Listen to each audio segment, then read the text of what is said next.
Hari ni kita nak tunjuk apa yang ada kat kedai Okay, macam sekarang kita ada dekat produk SteelSeries, HyperX, Razer punya produk, Gameser punya produk. Lepas tu ada aksesori lain Speaker pun kita ada. Lampu-lampu ni lah.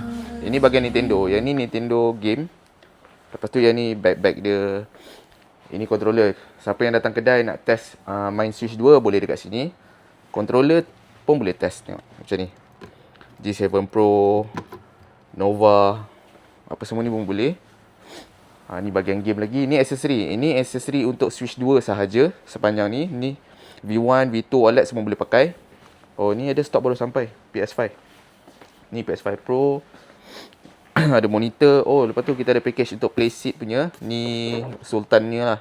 12,000 dapat semua ni. Korang tinggal main je. Ini G7 Pro punya barang.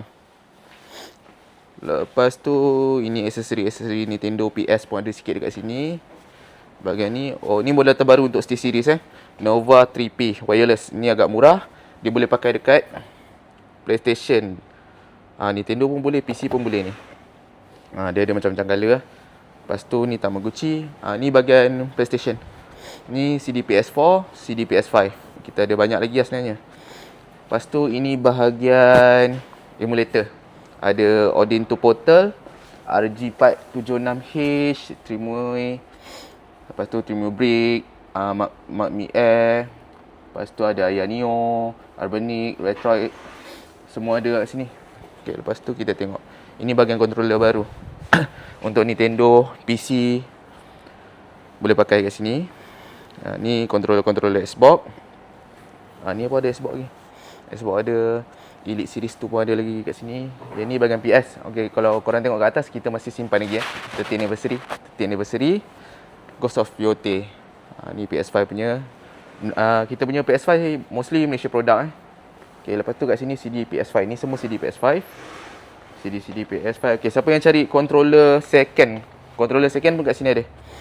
Ada Joy-Con second, controller PS5 second, controller PS4 second. Lepas tu yang ni bahagian getah-getah dia lah. Aksesori dia.